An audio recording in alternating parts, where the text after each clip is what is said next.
agriculture is a pursuit of resilience, prosperity, and food security. To foster investment in the Caribbean's agriculture sector that will intensify our efforts to achieve Vision 25 by 2025. This forum serves as a rallying call to government, investors, entrepreneurs, and stakeholders to come together, pool resources, and commit to the growth and transformation of the agriculture sector. The government of Guyana is fully committed to this cause. We recognize that diversification is key to unlocking the true potential of the agriculture sector. Since the last Agri Investment Forum held in 2022, Guyana has made significant strides towards achieving the 25 by 2025 goal. We have witnessed investments sprout into flourishing agribusinesses, innovative projects, and increased agricultural productivity. Some of those projects are the introduction of corn and soybeans production for the poultry industry that currently imports over 25 million US worth in feed. Shade house technology for high-value crops like cauliflower, broccoli, carrots, among others. The expansion of the coconut industry to meet the increasing demand for both water and dry coconuts, and also to increase the production of agro-processing products from the coconut industry. Investment in the livestock industry in Guyana focus on expanding the mutton industry, poultry diversification with Black Giant's chicken, boosting poultry in the hinterland region, and constructing abattoirs to serve the cattle and swine sector. In terms of fisheries, Guyana has initiated projects for brackish water shrimp production, Vanami prawns production, and cage culture initiative with an initial investment totaling over 420 million Guyana dollars. Investment in agribusiness play a pivotal role in enhancing food security in our region by modernizing our agriculture practices, improving value chains, and leveraging technology and innovation. We can bolster our capacity to produce, store, and distribute food. In doing so, we not only feed our people, but also reduce our dependency on imports, enhance our resilience in the face of external shocks, and create new opportunities for the economic growth. Opportunities for investment in Guyana's agriculture sector are abundant. We boast vast tracts of arable land, abundant freshwater resources, and supportive regulatory framework. There is an array of opportunities to invest along the entire agri value chain, and we invite investors to explore these opportunities, become partners in our journey, and reap the reward of contributing to the growth and sustainability of the agriculture sector. I wish to express my heartfelt gratitude to all participants, investors, and stakeholders who have joined us on this transformative journey. Let us engage in meaningful dialogue, forge partnership, and commit resources to drive the transformation of the agri-food system. Together, we can make the 25 by 2025 target a reality, and we can usher in a brighter, more prosperous, and food-secure future for our region. May this Agri-Investment Forum serve as a beacon of hope for agriculture and food security in the region. Once again, I welcome you, and those who are visiting our country, may you enjoy the hospitality that awaits you to make this an unforgettable experience. Welcome, and let's the discussion start. Thank you.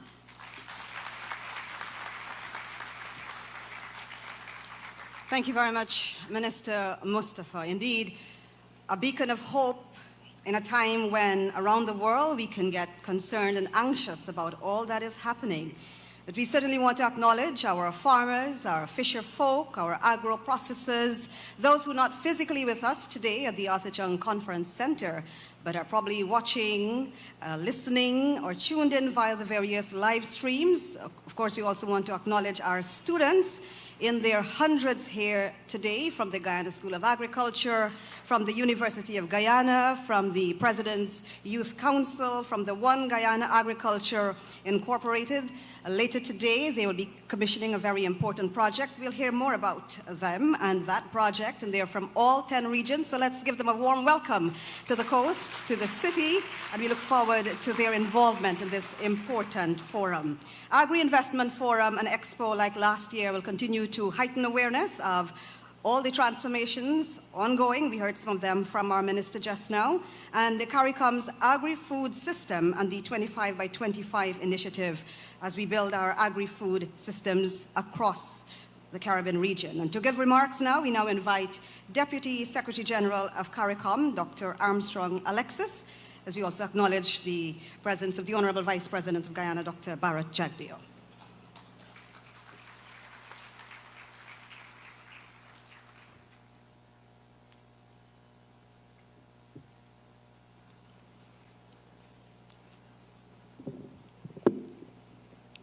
Thank you very much, Madam Master of Ceremonies.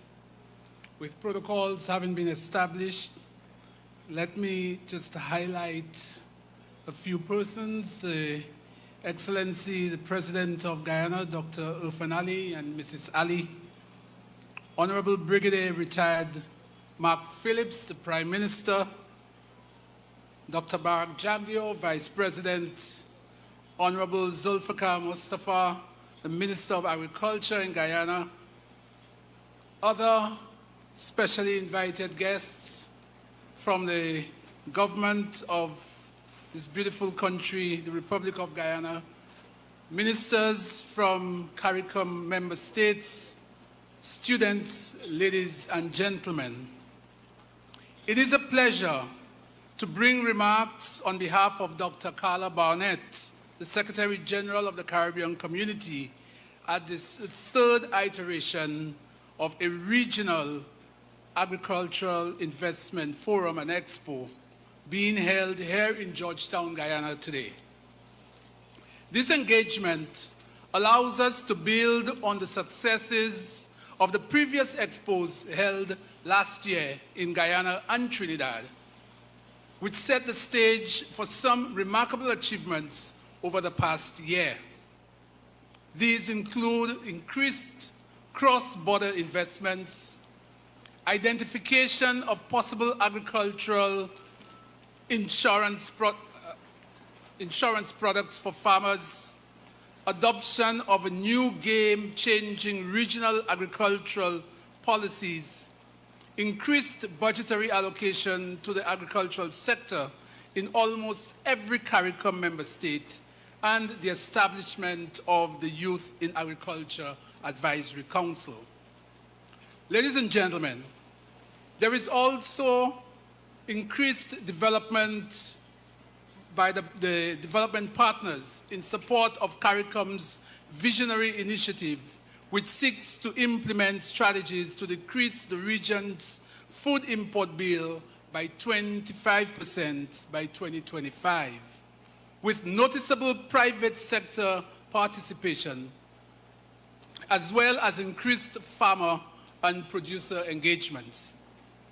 On behalf of the community, I express appreciation to His Excellency Dr. Irfan Ali, the lead head for agriculture, agricultural diversification, food security in the CARICOM Quasi Cabinet, for his sterling leadership and commitment to the sector and to the food and nutrition security of our region.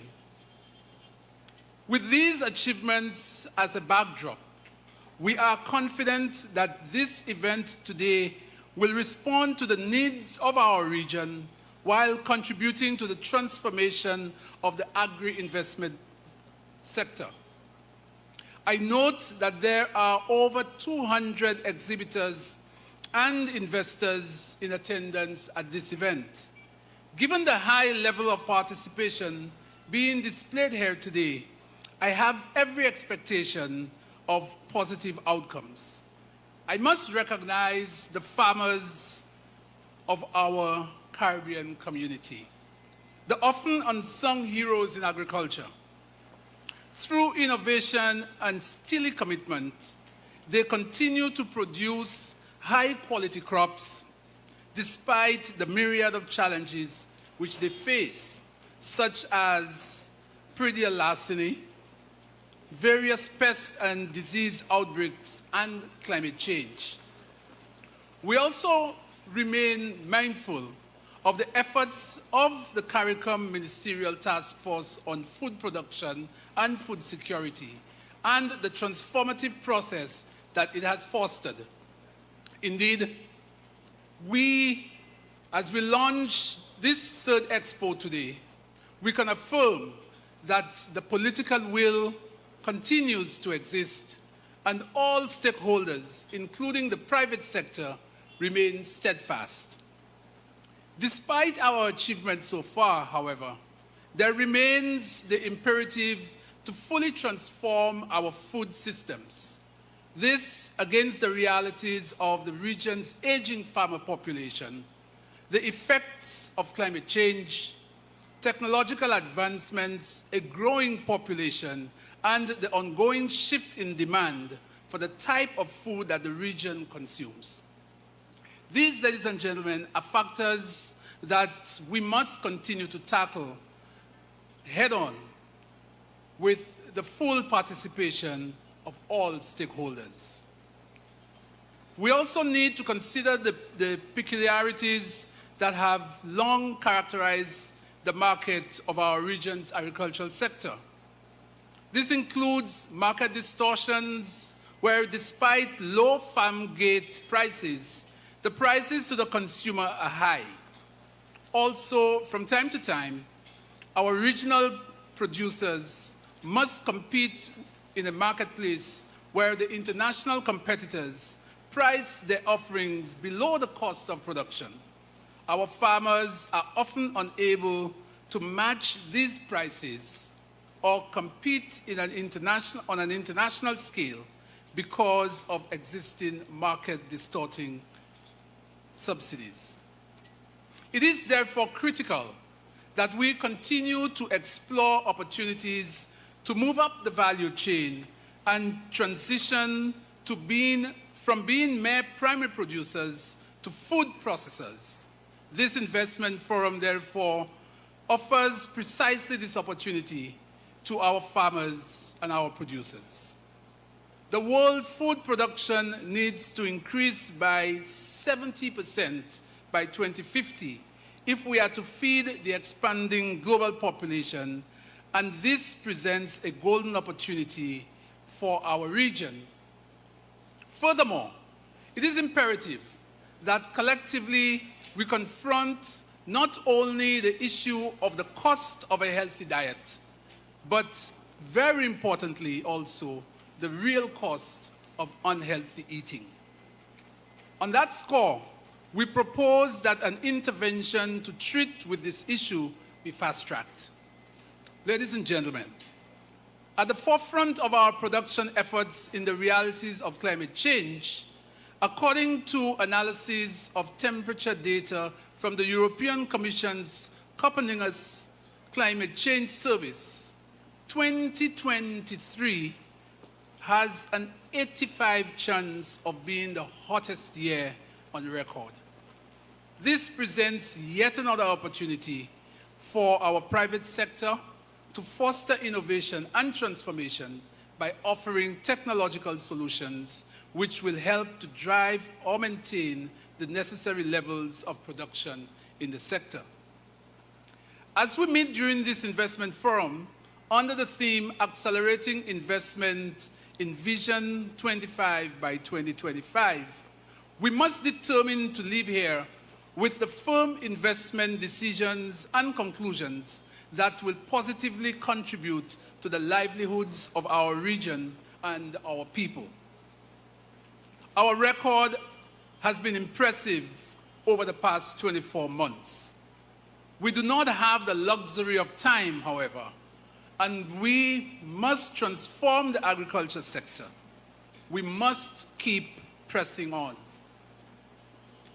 Let us therefore remain focused on reducing the region's growing food import bill and on fostering food and nutrition security for the Caribbean community. Let us continue our strenuous actions to optimize the growth and development of the regional agricultural sector and to leverage the sector to empower our women and our young people. I wish you all, investors, farmers, and all stakeholders, a very successful forum and expo this coming 2 days as we seek to advance the agricultural priorities of our region. Ladies and gentlemen, I thank you and I wish you every success. Thank you.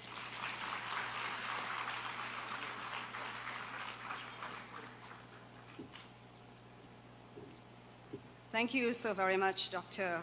Armstrong Alexis, Deputy Secretary General of CARICOM, Secretary General and other heads of CARICOM. They were in Canada just this week, and yesterday also we heard our president saying that, CARICOM and Canada, our greatest blessing is a culturally rich society of diversity and tolerance coming together.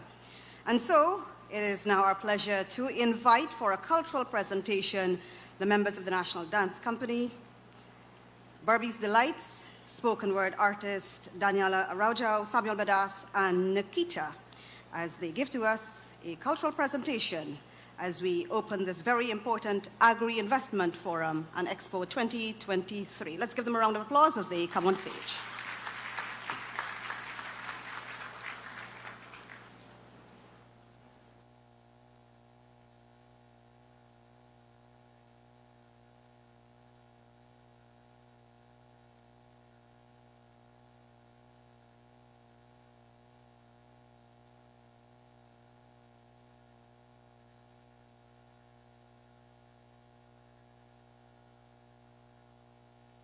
And now for this year's Agricultural Investment Forum and Expo's cultural presentation.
Sapamagata kita tadi midirana. Sapamagata kita tadi midirana. Sa riga kabari, riga ridi sa riga kabari. Sapamaga mama ga mama ga mama ga mama ga paga gari sa risa. Gari sa risa. Donde está mi ante? Say yeah yeah yeah.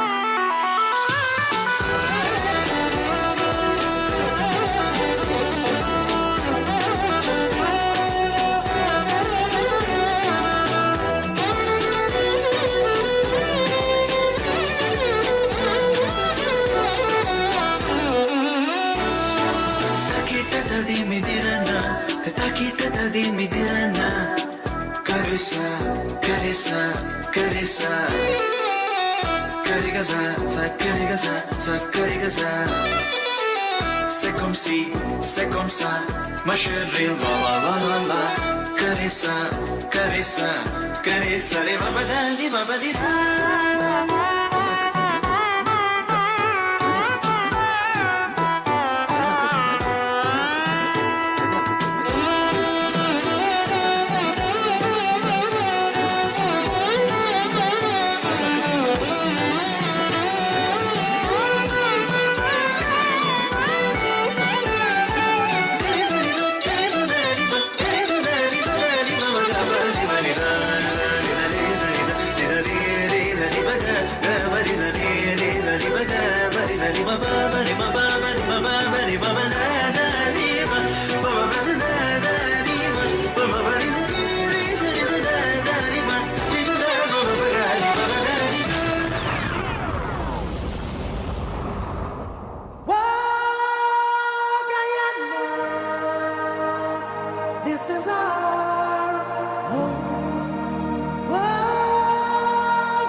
nurtured by its planters, our leaders.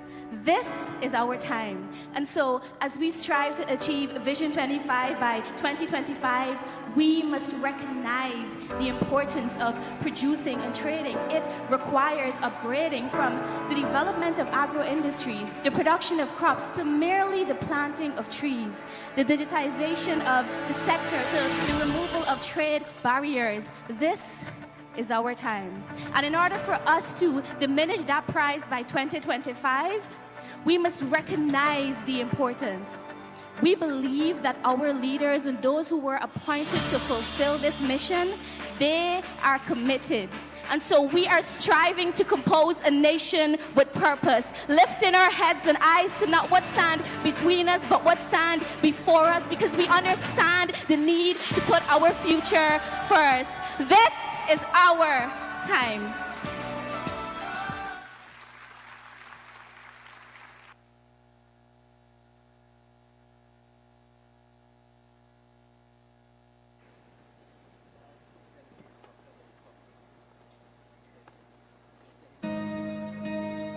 Agri Group Production.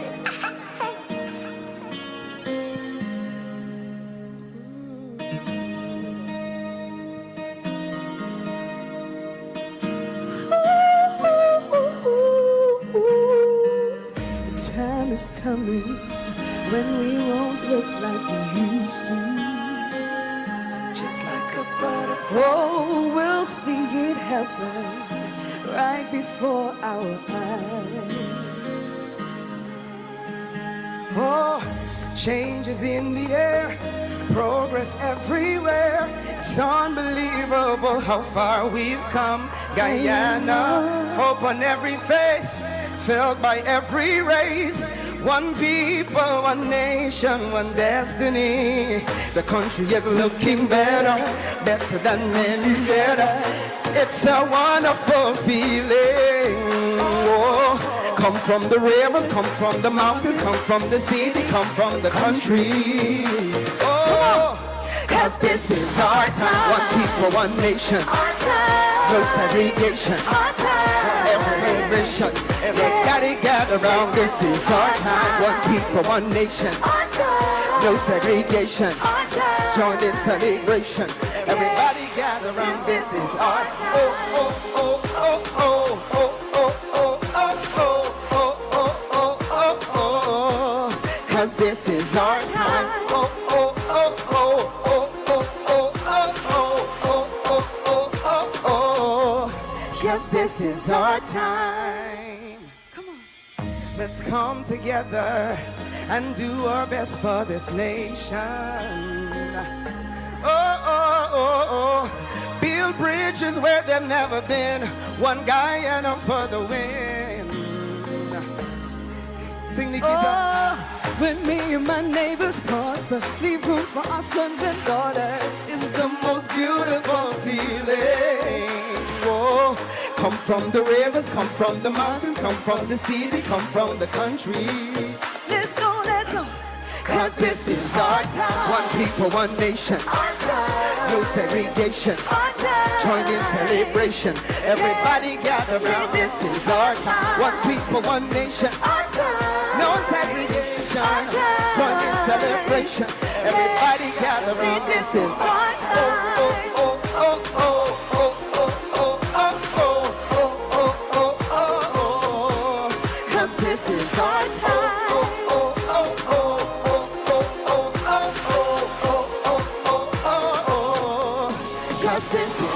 Time. Oh yeah, this is our time. Right now, this is our time. Right now, yeah, yeah. Cause this is our time. Right now. Let me go, listen. This is our time. Come, let we go. Let them know this is our time. This is our time. Come, let we go. Let them know this is our time. This is our time. Come, let we go. Let them know this is our time. This is our time. Come, let we go. Let them know this is our time. This is our time. One Guyana say. This is our time. Right now. This is our time.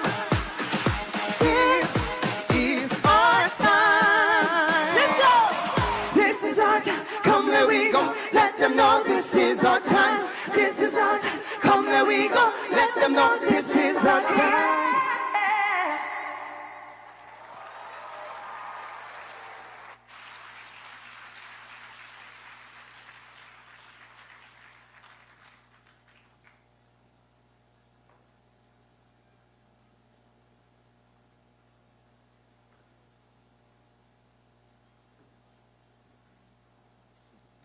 It's time for my moves now. I didn't realize they had brought this extra one for me, or I would have participated. But there needs to be better communication from the Ministry of Culture, Youth and Sport that was responsible for this production, so I would know when is my cue to get involved. I know that those who were sitting in the front row had particularly unique views of the cultural presentation. You could imagine the special views that Michelle and I had. But no more on that subject for today. If you want some useless information, it's now 31 degrees outside. If you wonder why you're feeling this hot, it's a real feel of 36 degrees, with the suggestion by some experts that under this tent we're probably feeling it 1 degree higher. But be cool, man. It's not the highest the temperatures will be today. We expect temperatures to rise to about 33 degrees with a real feel of 39, which really gives context to a lot of the discussions we're having, because it's difficult to talk about climate resilience. We'll talk about agricultural development without talking about climate resilience. The two things go together. And I guess the temperatures today help us to keep remembering that. Just another bit of information I want to share. I did at the beginning acknowledge the presence of Ambassador Samuel Hines. I've since been advised that all of the heads of missions are here with us today, and we want to just welcome you as well. At the beginning, I was mentioning a number of pieces that need to come together for this goal really to be achieved. And because we're in an Agri Investment Expo, talking about profitability is important. One thing those who are studying these things would recognize is that there's a direct connection between policy and profitability. Without the right policy framework, it's difficult for people to invest and make a profit, which is what investors are seeking after. In Guyana, we have a unique situation where we have architects of policy that are instantly creating an environment of profitability as we drive hard at the goal of 25 by 25. And leading that policy for us is none other than His Excellency Dr. Mohamed Irfan, President of Guyana. And please help me welcome him as he continues to articulate this important vision.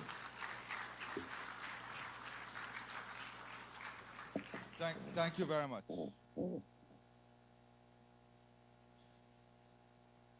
Distinguished friends, leaders, farmers, but very importantly, today, I want to recognize the many young people we have in our audience today. The future belongs to you. And everything we are doing, all the work we are doing, all the investment we are making, we are setting the framework to ensure that you have a strong, prosperous, resilient, and sustainable future in Guyana. So that is the commitment of this government to all of you. Before I go further, I want to recognize a very distinguished guest of Guyana and the region, Professor Ratanlal. Professor Ratanlal was a 2019 awardee of the Japan Prize for Sustainable Soil Management for Global Food Security. In 2020, he was the recipient of the World Food Prize. He is now the Goodwill Ambassador of AICA. He is known globally as a renowned scientist on soil, I'll ask him to stand and for us to give him a warm Guyanese welcome.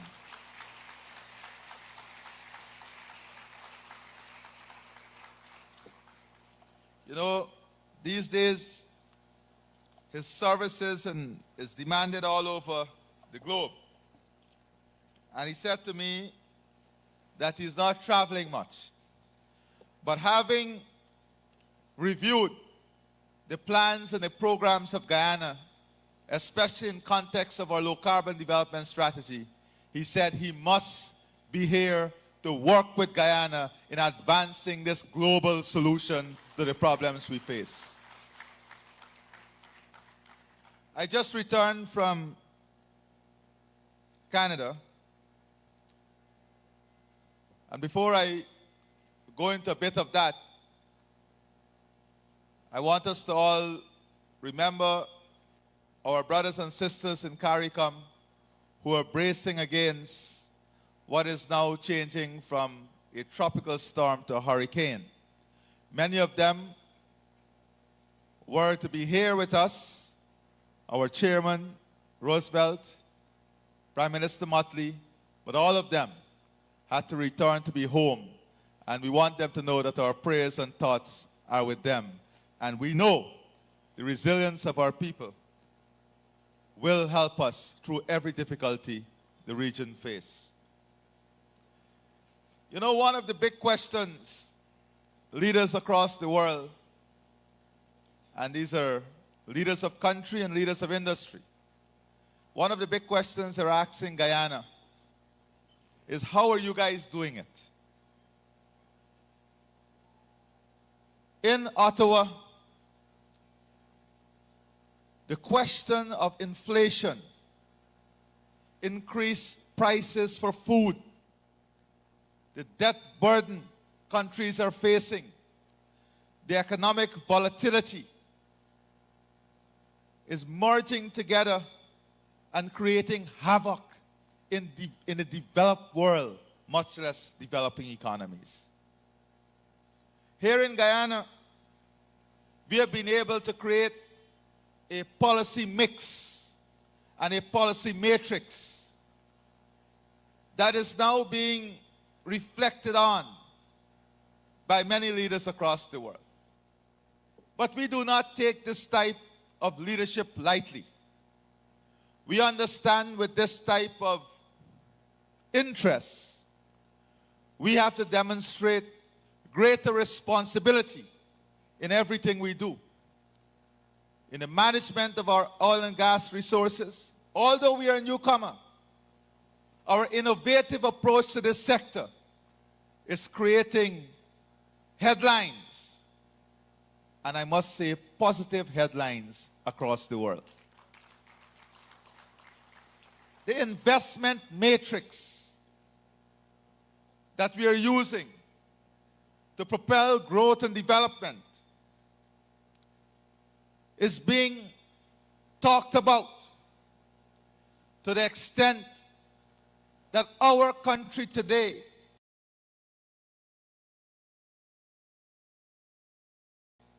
in the next 12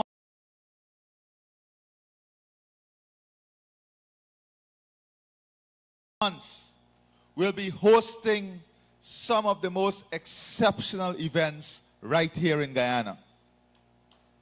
Next weekend, for example, we'll be receiving regional leaders not only from CARICOM, but from Africa and Europe, as the African Exim Bank will hold its annual. Things do not happen from a different lens.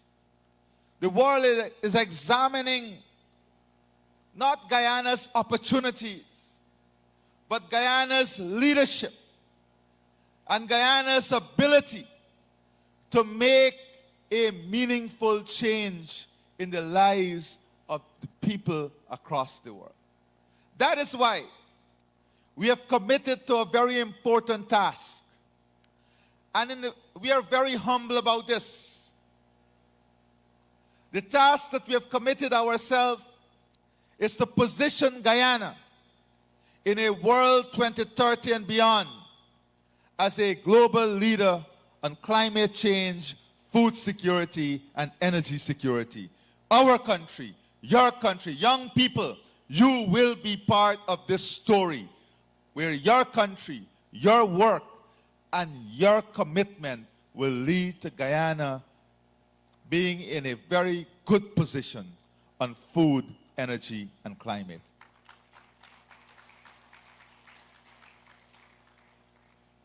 Before I left Ottawa, we had many discourse. And one of the things that you will see very soon is work towards the building of a platform in the innovative realm of things. I think it was in Parliament that our ministers were laying out the vision whereby we want to create innovative jobs for Guyanese, the jobs of the future. And we are going to launch a program where we want to have at least 3,000 of our young people in these innovative jobs in the coming years. And Canada and Guyana will partner in developing the framework to provide the training to have our young people in these innovative jobs in the technological field. More importantly, in my recent visit to Costa Rica, we've agreed that our young people and young people from CARICOM, because we always position the region as part of the Development Trust. And our young people from CARICOM will be going to the regional headquarters of AICA to be trained in their innovation center and their center of excellence to come back here in Guyana. But why? Why are we sending them to train? AICA and the government of Guyana has agreed that we will develop a center of excellence for our young people in the field of agriculture here in Guyana for across the region. The Guyana School of Agriculture will be transformed into AICA Guyana Center of Excellence for studies in the field of agriculture, focusing on innovation and resilience. In the coming months, with AICA, we will be setting up here in Guyana a situation room that will give real-time data. It will be the development of a CARICOM situation room that will give real-time data to our farmers to allow evidence-based decision-making and more proactive planning in terms of our crop development and crop and growing. So that is another major initiative that Guyana will be leading, the development of a regional situation room. All of this would add to the already rich set of policies we have for our young people. The more than 20,000 Guyanese now studying on the Gold Scholarship Program. The development of youth entrepreneurship and innovation programs. They give you opportunities of owning your own business. Developing food production and agriculture in a more scientific way. And the full deployment of our human asset, especially our young people, in the participation of the growth, development, and advancement of our economy here in Guyana.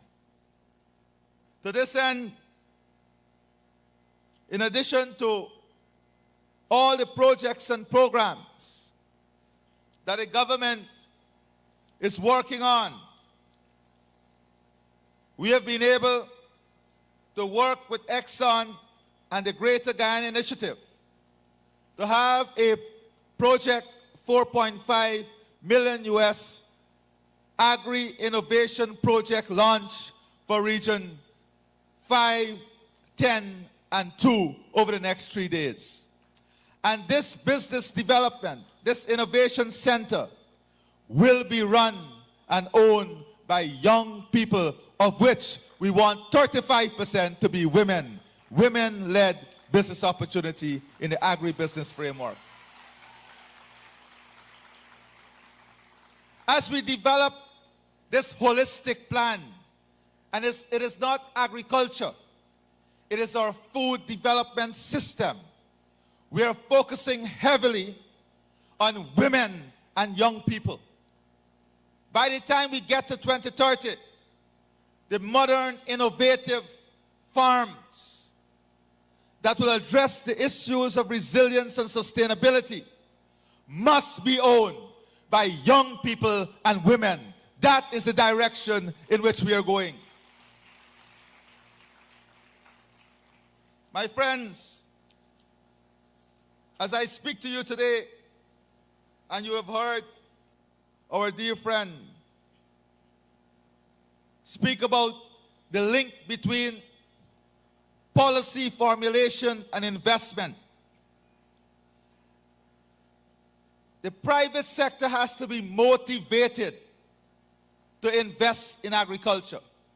Unfortunately, our banking sector lacks the internal drive and the internal commitment to food security in the region.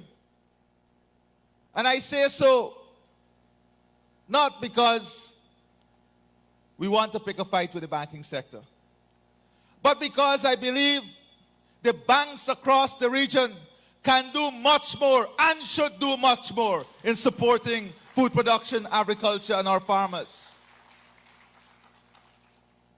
But here in Guyana, I want to commend the local banking sector. Because of the policy formulation and the direction of the government, when you look at our investment in agriculture, over the last 3 years, our resource allocation to agriculture and farmers increased by over 300% to more than $33 billion. What followed this? What followed this in the last 3 years from the local banking sector is an increase in their lending to agriculture project by 61%. 61% increase in their lending to agriculture and food production.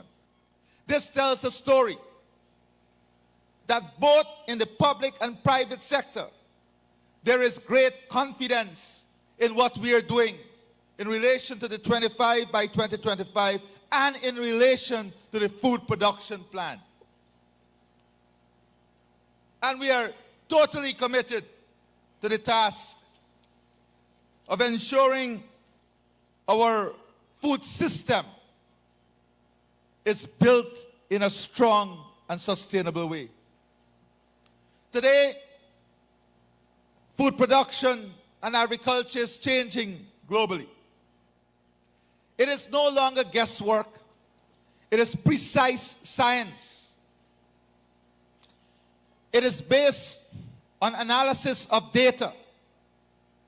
It is based on the timely dissemination of information. And the days in which we had to rely on extension officers to go to the fields and to meet community can no longer work. And we have recognized this in the government. We have recognized that technology gives us the opportunity to connect the farmers directly with the extension officers instantaneously. And part of the innovative investment that we will make here in Guyana is to create a proactive information sharing and response platform, which will be available to our farmers across the country.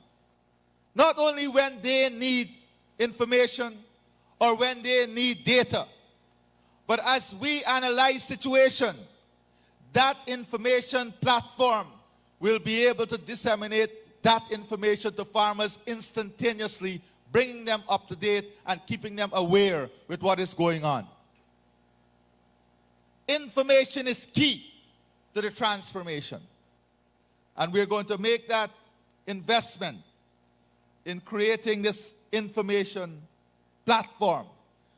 So when you go into the fields, farmers would complain that we can't see the extension officers. Now we'll be connecting you directly with technology to those extension officers. And that is why the drive from the office of the Prime Minister and the Vice President in digitization is so key and critical for the transformation of our country. I said it before. The government has said it. The next 7 years is about making key investments that are so critical for our competitiveness.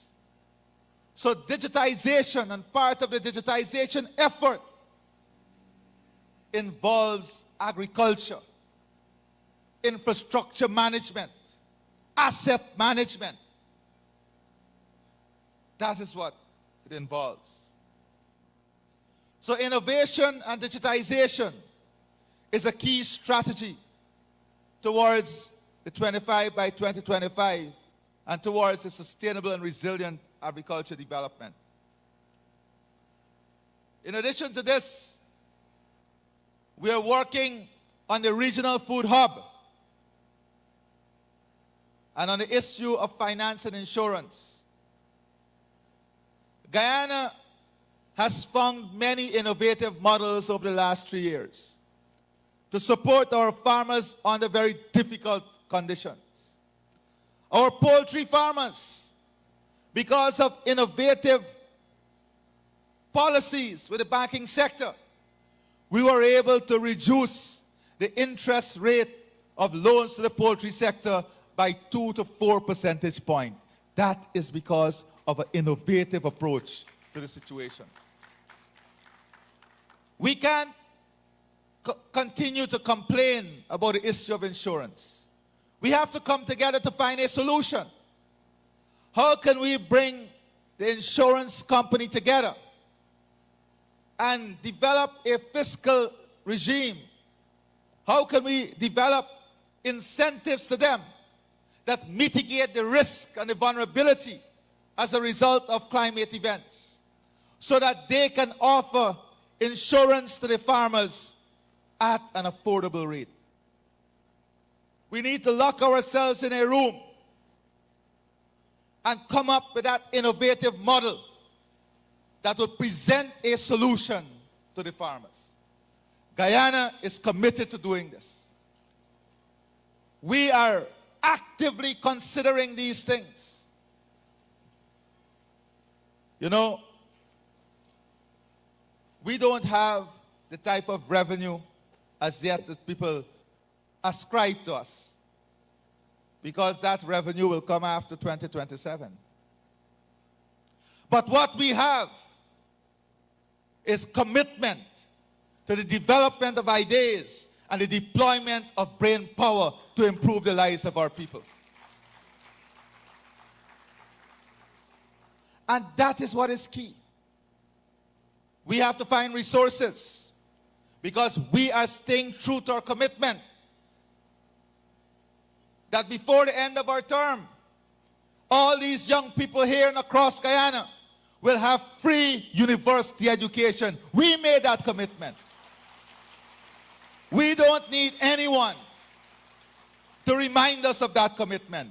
We made that commitment, and in keeping with the principles and values of this government, we will stay true to that commitment. We will stay true to that commitment.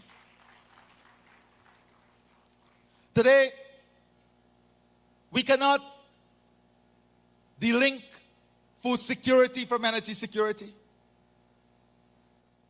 because an important part of the food puzzle is energy. We cannot delink climate security from food security and energy security. That is why Guyana is proposing a new approach, a balanced approach. And we have the credibility to speak about a balanced approach towards global development on energy, climate, and food security. Because on the climate agenda, we are leaders. On the energy agenda, we are leaders. And on the food agenda, we are going to present that leadership. Our young people today would have greater access to land. And you know, I keep saying this, and I will say this nationally again. The modern way of producing food do not require an individual to own 500 acres of land and 1,000 acres of land. For a matter of fact, I think the Vice President addressed this at one of his press conferences. We don't have that land available anymore along the coast. This is a reality that is facing us. Our whole urban and semi-urban and rural development is going through a rethinking phase because the land resource along the coast is a finite quantum. That is why innovation must be a part of what we do. So the production of bell peppers that you could get on 10 acres of land, in 1 acre of shade house, you can get the same production. And what are we doing to ensure the young people, the many young people, and I'm very happy to see so many of you here. What are we doing to ensure you're part of this journey? As I speak to you, we are looking at a special scheme through which you can have land available to you. That is why we're investing in new roads, infrastructure, to open up thousands of acres of new land to be deployed into the production and productive capacity. There are 3 factors of production, old rule. And they all must work if you're to achieve productivity. And we are making that investment on your behalf. This government is committed to ensuring that these investments rebound to the benefit of all of you. Today, we have widened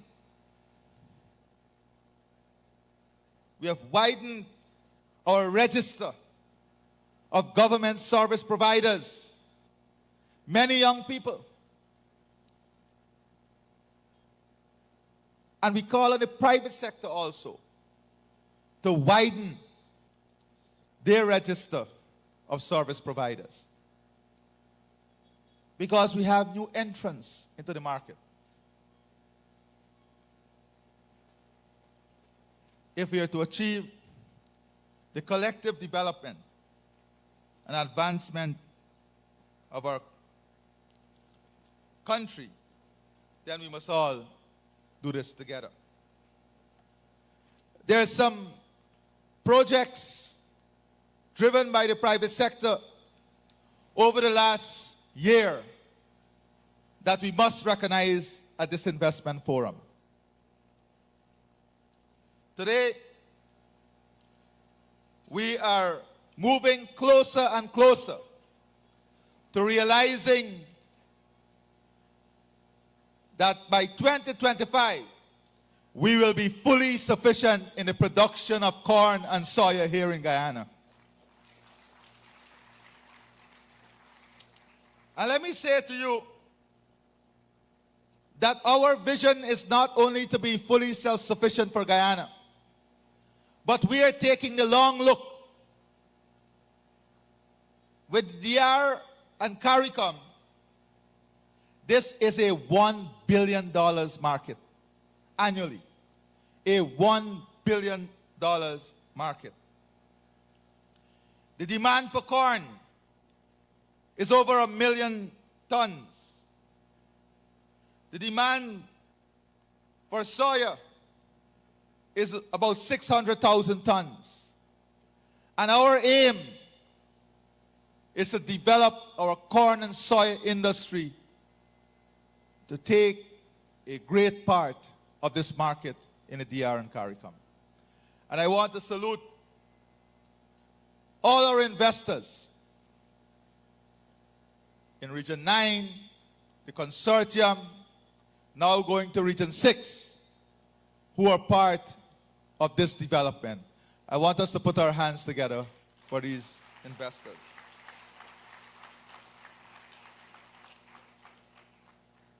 We have 2 major dairy projects launched.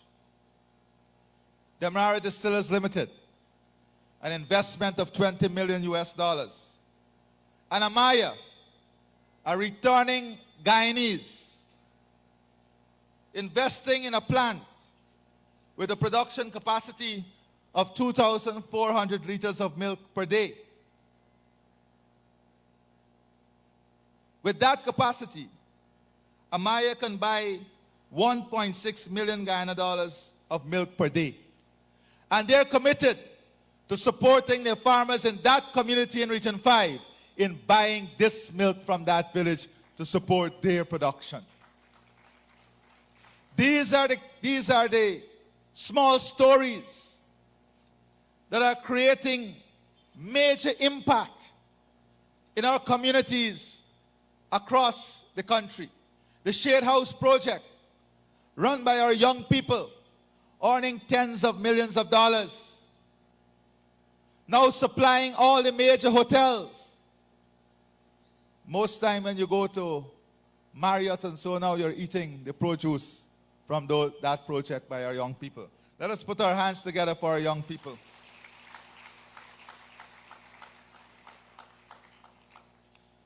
Here in Guyana, we are not only talking the talk, we are walking the walk. Very recently, we reopened the Rose Hall Estate, putting back thousands of Guyanese back to work. These are not accidental development. That will be very clear. If we take the period, if we go through periods of development, and we look between 2015 and 2020,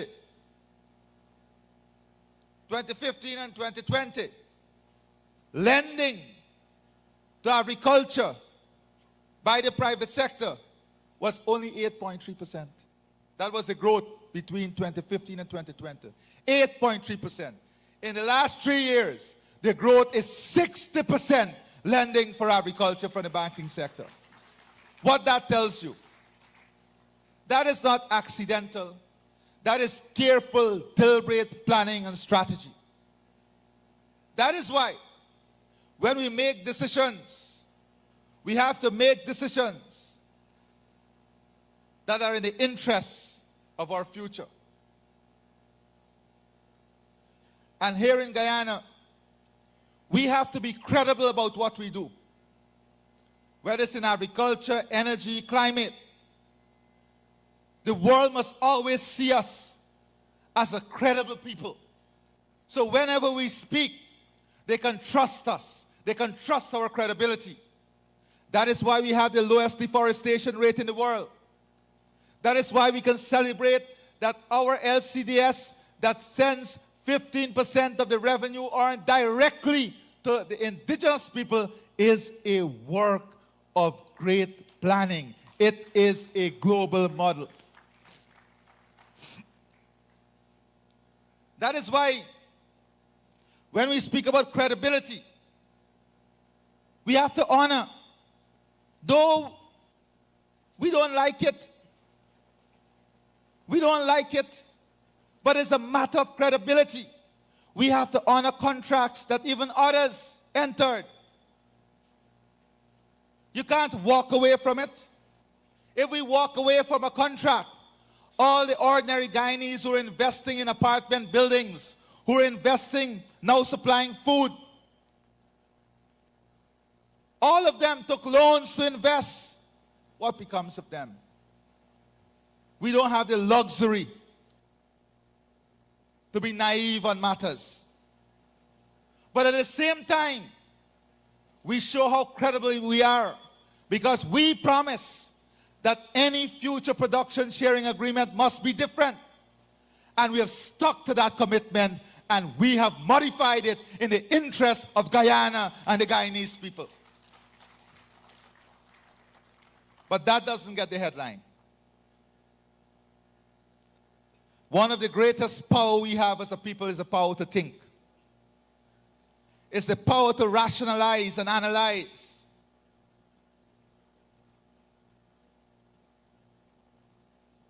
And we have to tell a story.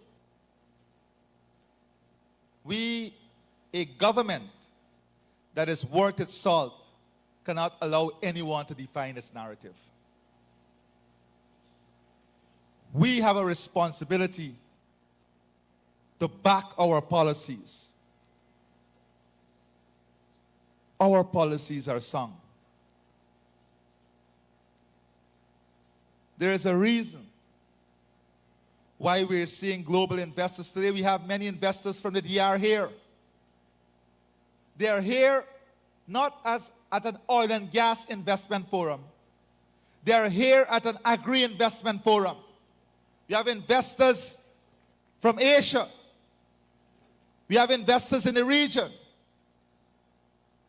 Because they can align their business model with what we are doing here. They can align their expansion plans with what we are doing here. We have just launched, and this is important for agriculture too, because in the agri-food system, one of the important input will be low-cost energy. Because when you go for hydroponics and a more high-chain production process, the cost of energy becomes important. That is what determines how competitive you are. That is why the Gas to Shore project and the relaunch of the Amilas Falls Hydro project, in addition to what we are doing on solar and wind, will provide that platform for the agri-business sector to be competitive. And I'm saying all these things so our young people can understand the thinking that is going behind creating the opportunities for you. We are working with Cuba, not to study anymore. I've made it very clear. We don't want any studying relationship with anyone anymore. We have done enough of that. We are working with Cuba on the development of the honey industry. A team will come very soon. Oh, the team is here. Look, Ambassador said the team is already here. They will be working with our indigenous communities, with our communities where we have mangrove, with our communities on the highway. They'll be working with our communities in Canal, Region 10, Region 6, so that we can become a major producer of honey. And not only honey, but because of the variation of our forests, our citrus cultivation, our mangrove, it is different quality of honey. In the industry, black mangrove honey carries a different price from citrus honey. We're examining everything. And here is where we want the young people, all the graduates from the University of Guyana and the Guyana School of Agriculture. We are going to incorporate training in entrepreneurship for you, so that you're not coming out looking for jobs. you will be coming out, creating opportunities, creating jobs, and creating wealth for yourself and the community in Guyana.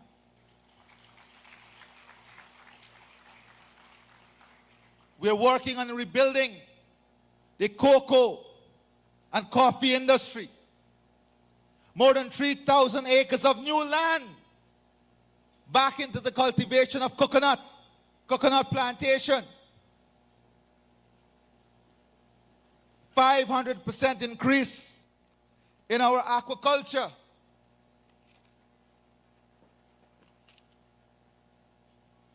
Planting rice in the hinterland. A wheat trial so that we would not be susceptible to global shocks. A 1,648% increase in CBOB in 2022. A 317% increase in finfish. All of this is as a result of investment. And when you want to ask where is the revenue going, these results tell you where the revenue is going. It is going in creating real opportunities. It is going in creating real opportunities for Guyanese all across our country.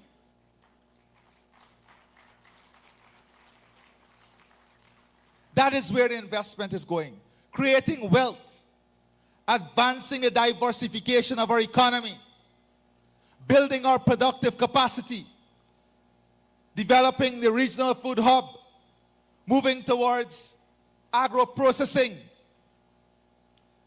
the creation of a food value chain. Now we're going to invest in ensuring that we have our own hatchery facility here in Guyana to produce the hatching eggs, so we no longer have to import that. That would save millions of US dollars annually.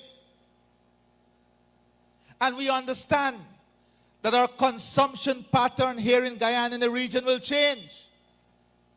We are already seeing the change in consumption pattern.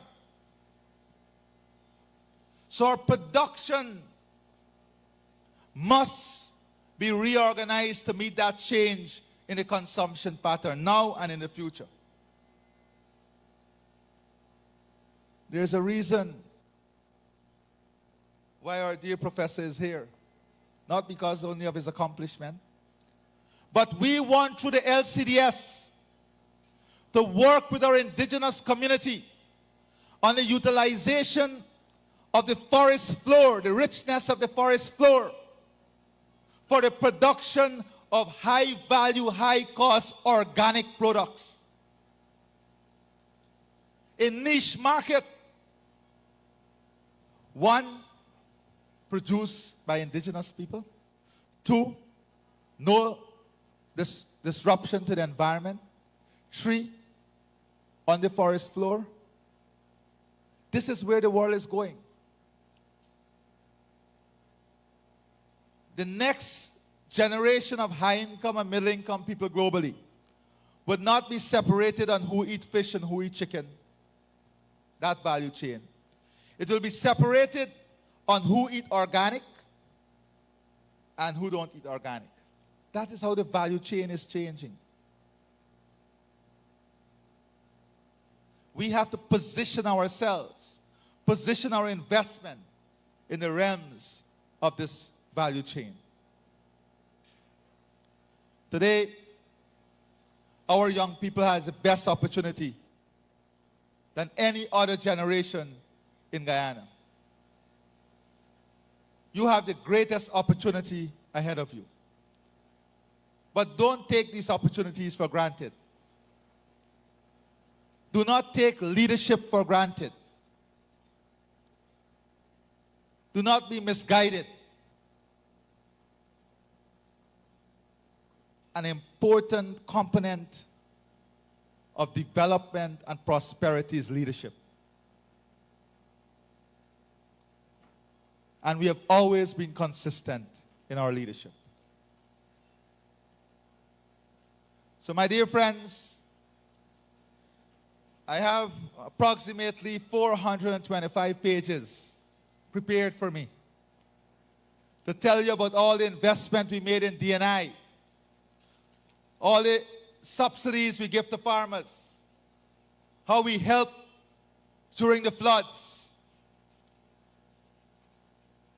Yes, there was no insurance, but the government of Guyana made resources available. How we brought back rice from the brink of collapse to sustainability and prosperity.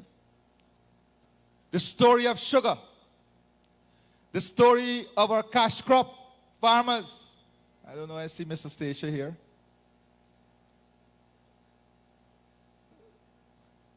Not so long ago, they were each given a big tax bill. Those stories are only 4 years old, but we can forget them very easily. Let me assure you that we are committed to positioning Guyana among the leaders on food security. Let me assure you that Vision 25 by 2025, the vision of CARICOM, will succeed. There is absolutely no room for failure. Hand in hand, we are already seeing St. Vincent, Barbados, St. Lucia, Trinidad and Tobago, Suriname, Jamaica, tremendous strides amid great difficulties, increased investment from governments, and strong commitment to expanding production in these countries. The work of the Ministerial Task Force of CARICOM cannot be understated. The energy and drive, and in this regard, the work of CARICOM, the Secretariat. The puzzle is coming together. It is ours to lose. It is ours to lose. We can no longer compete with each other. What we have to do is utilize each other's competitive advantage for the benefit of the region. The days for trade barriers among ourselves are over when it comes to food and agriculture. We set ourselves a deadline at the last CARICOM meeting. And that deadline is on the heads of COTED. As the incoming chair of CARICOM, that deadline is squarely there. This momentum that we have managed to get in this Canada CARICOM Summit. Agriculture is a major part of the program.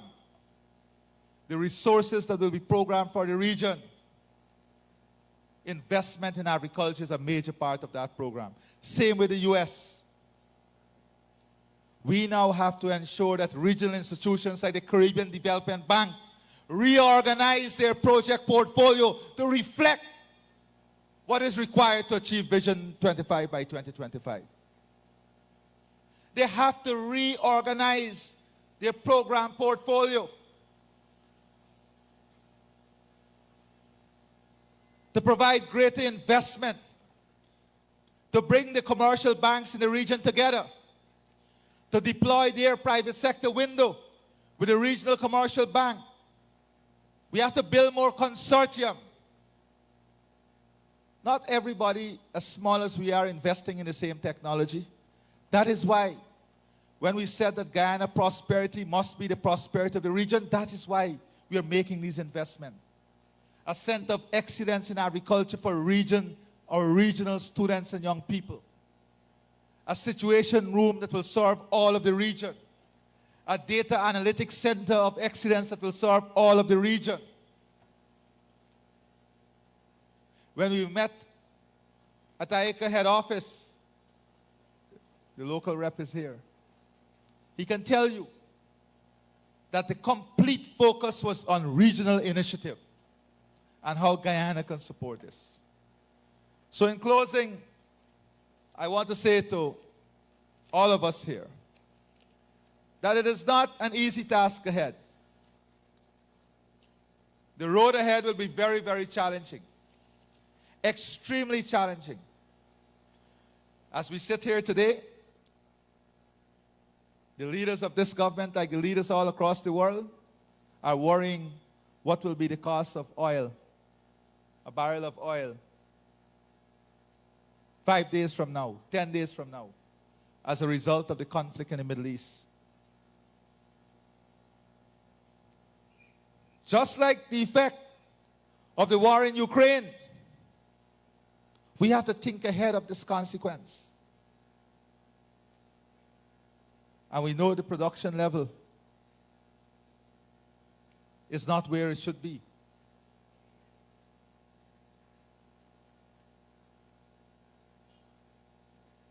In an environment in which access to financing is not only competitive, but is harsh, we have to be very strategic and careful in our planning.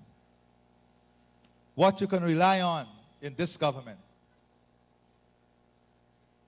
is responsible, careful, people-driven, people-oriented policies for the advancement and development of our country. Thank you very much, and God bless you.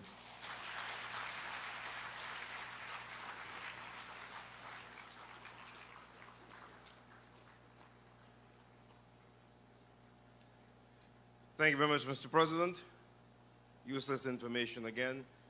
By the middle of your speech, the temperature had risen to 34 degrees.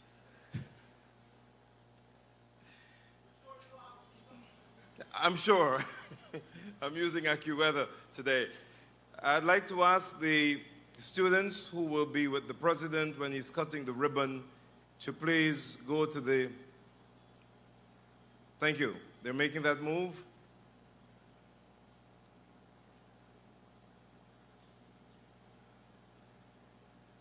Once the students get there, we'll ask Their Excellencies, the President and Mrs. Ali, to make their way down the center aisle. And then, hold on, not yet, sir, not yet. We're trying to get some things in place. Just trying to get the students in place. They were listening attentively, so we couldn't move them then. We had a peculiar vantage point this morning. All the way up until after the end of your speech, there were still young people coming in, students in groups from schools in uniform. So it's pretty dense at the back there now.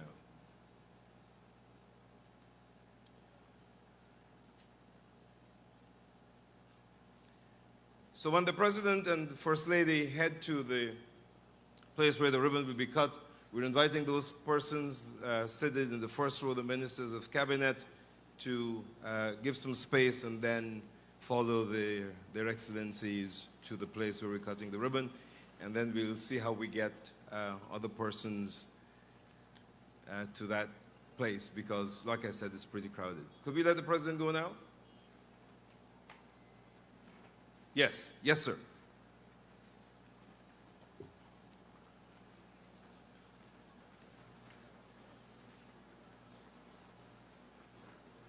While you stand for His Excellency and Mrs. Ali to go to the ribbon cutting, please remain in your places. Thank you very much.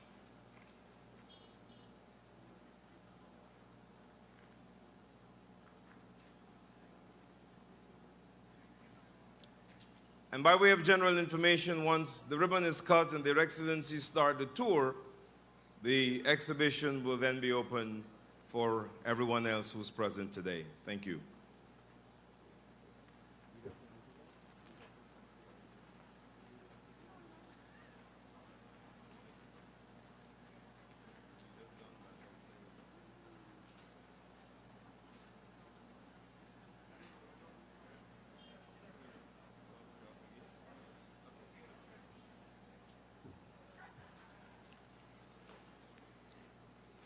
So the cutting ribbon.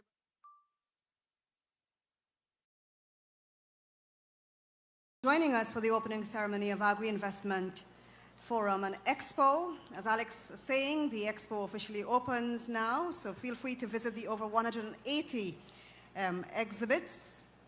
Lots of exciting products, initiatives, prizes, and so much more up for grabs. Other special invitees are invited into the Arthur Chung Conference Center for refreshments. Do have a safe and enjoyable rest of this.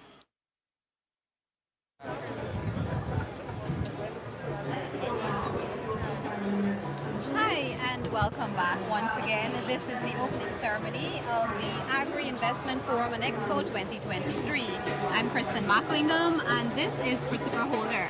Now we heard a series of speeches and the last speaker was our president, Dr. Mohamed Irfan Ali, who spoke about youth and the development of the country, not only in terms of agriculture, but other areas as well. And he spoke to the theme of the Expo this year, Accelerating Vision 20.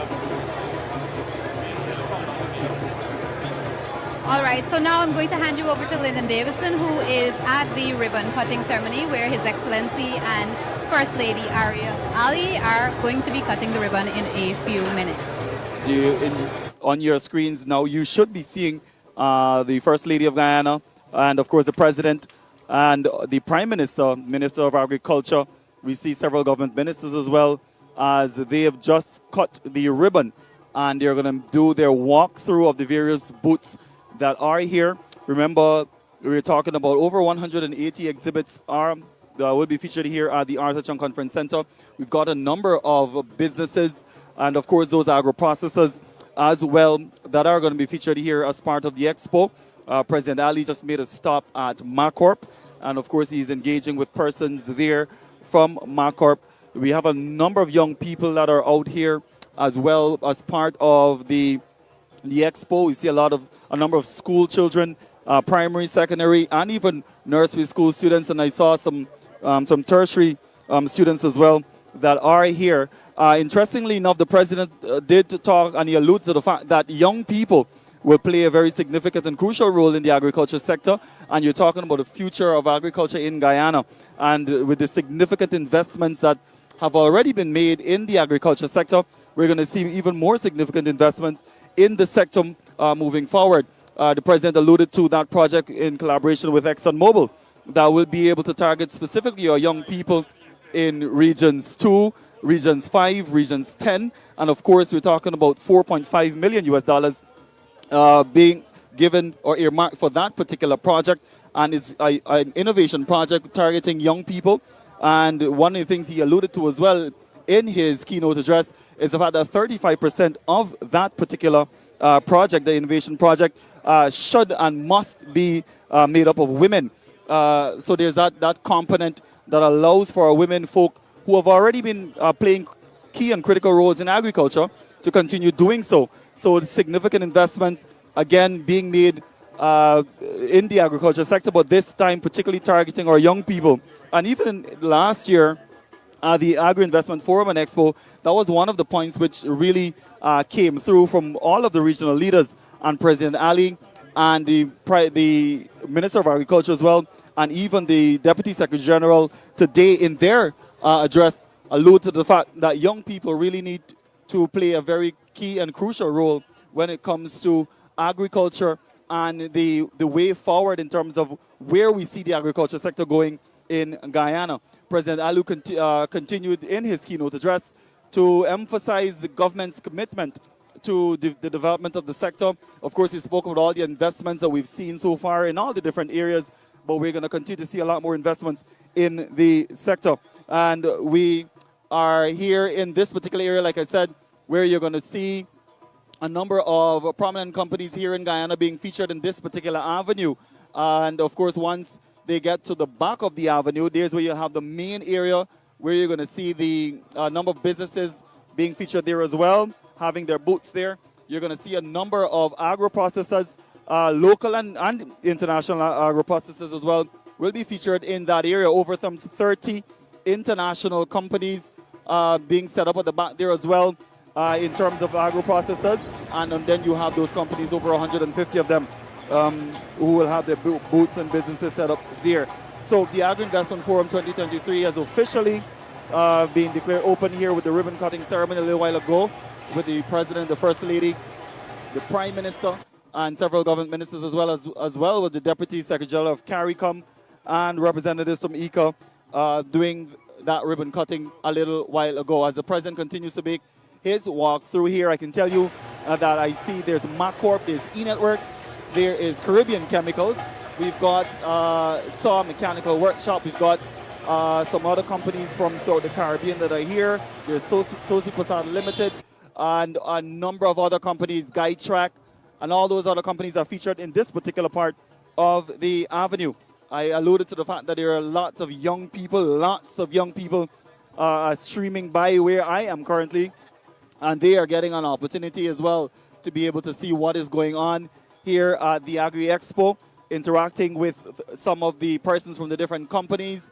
Of course, this presents the perfect opportunities for young people to get involved in the sector, to see what is really happening, what are some of the opportunities that are available in the sector, and where, maybe in trying to find their niche as well, because as they exit the secondary schools, there will be opportunities for them to be able to get involved in some of these companies that are playing a crucial role within the agriculture sector.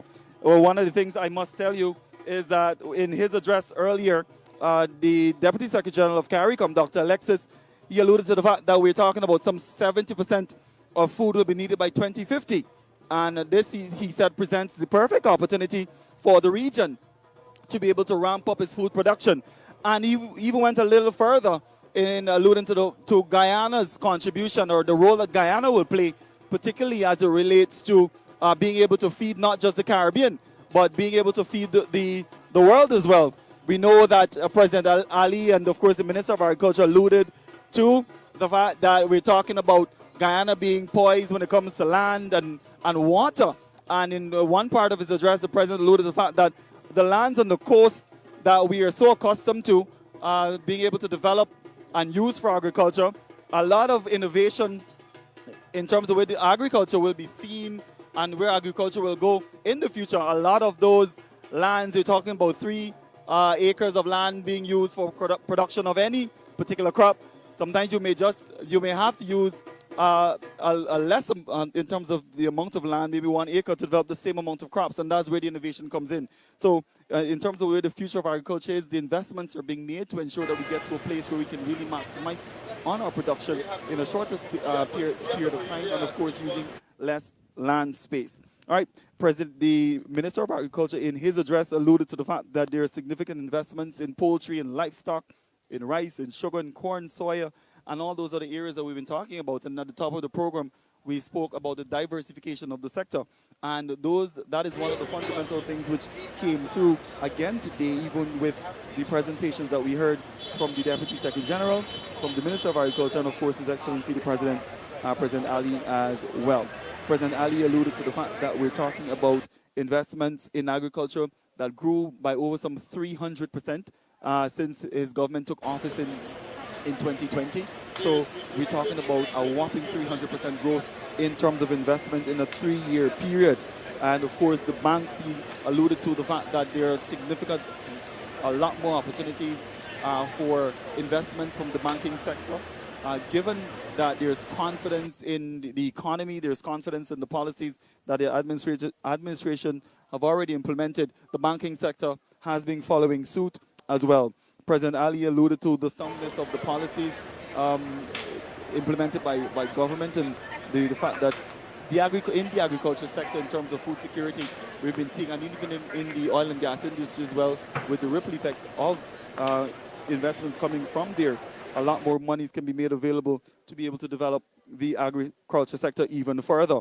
I alluded to the fact that the free education is one of the things which was touted by the government of Guyana, the PPPC government, in its campaign and its manifesto promise, and the president alluded to the fact that that will be one of the realities that we will see before the term comes to an end in 2025.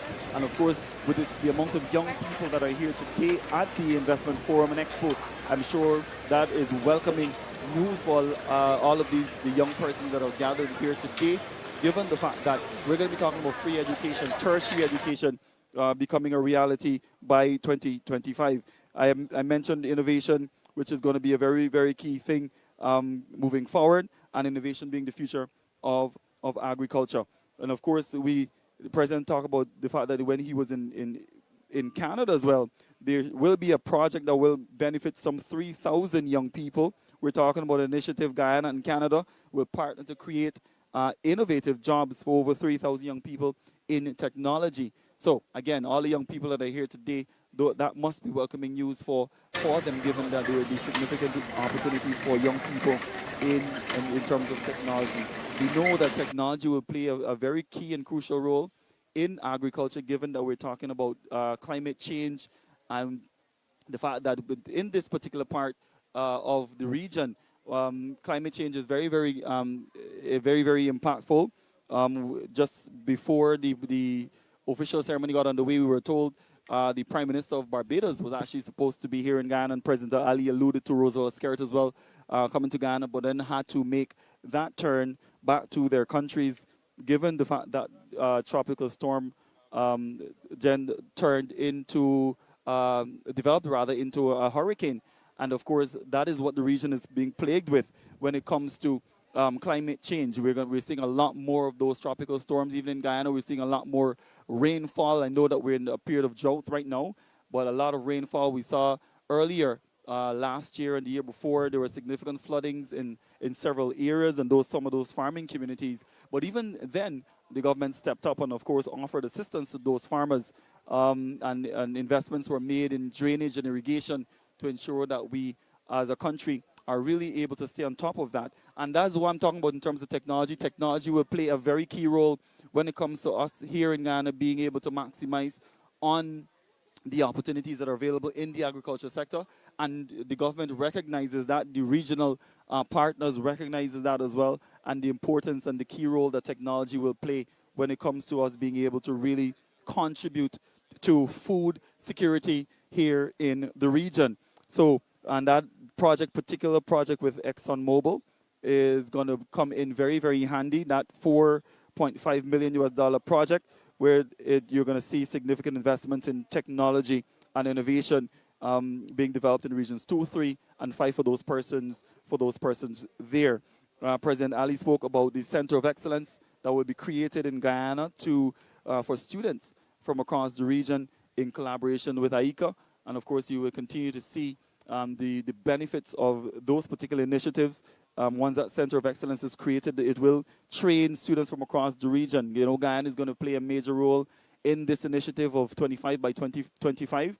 And we're seeing significant investments in that area where training will be offered right here in Guyana for young people throughout the region to be able to truly capitalize on those opportunities that are available in agriculture.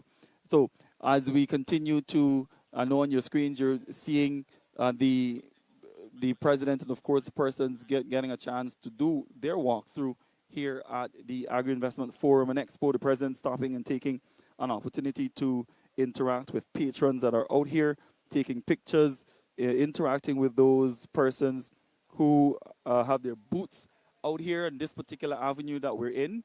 And once you get into the Arthur Chung Conference Center, you will get to the front where you see that main area which is set up where we just had the opening ceremony. You turn on left and you come down to the avenue where you have those air-conditioned booths, and that's where we are at the moment because that's where the ribbon-cutting ceremony just happened. And once you get to the back of the auditorium or the Arthur Chung Conference Center, you will encounter the main area, the main auditorium, where you have those booths, over some 150 booths set up in that particular area. And then you have the agro-processors area as well, that booth for agro-processors where you have over 100 of them set up there. And of course, like I mentioned, you have some 30 international companies that are being featured there as well. President Ali alluded to the significant investments being made in the agro-processor sector as well, to be able to ensure that our agro-processors really step up their production, one, the quality of products they produce, and of course, in terms of the packaging, really being able to meet international standards. And if, as a country, we really want to compete on the international stage with our products, then we must be able to see significant investments in those sectors. The banking sector is on board with those agro-processors to get their products out up and going. And of course, in terms of the packaging and the quality, there have been loans, there have been significant grants, there have been really competitive interest rates for those agro-processors, and of course, on a large scale for those persons who are involved in other types of farming, livestock production.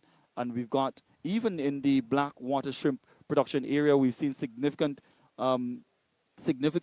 types of investment in those areas in Region 6 and in other areas as well across the region, across the country, where we've seen a development of the black water shrimp production in Guyana. We know that there's one of the things which is in high demand, of course, around the world, in particular parts of the world, as Guyana continues to really play a significant role in food production here.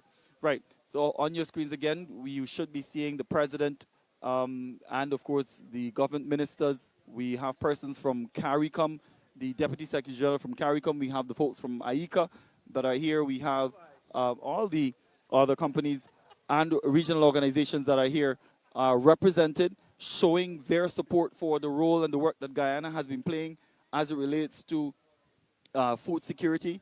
Remember, our food import bill stands at a whopping $5 billion US, and of course the governments of the region are looking for us to be able to make significant inroad into that food import bill by really being able to develop our own food and to lower that bill by 25% by 2025, which means that we're going to have to significantly ramp up food productions in several areas, and we've been seeing Guyana doing that, and the regional leaders have been giving their support for the work and initiatives being implemented here in Guyana to ensure that we get to a place where we can truly say that we are food secure. And CARICOM has been playing an integral role as it relates to that as well.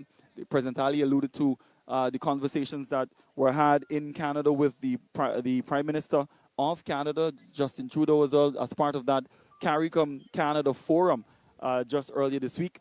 And the recognition of the important role that Guyana is playing on a world stage. You know, President Ali has been an advocate and a very strong advocate for the work that Guyana has been doing in terms of agriculture and in several other areas. He even alluded to our low carbon development strategy. We must be able to mention that particular program as well, because it has significant benefits for us here in Guyana and for the world as large. And the world recognizes the important role that Guyana has been playing as it relates to the LCDS.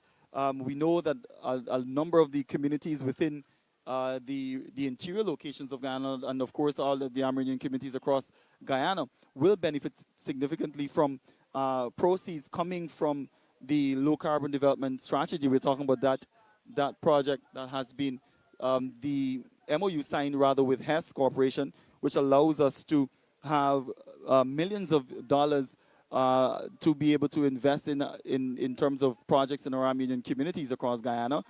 And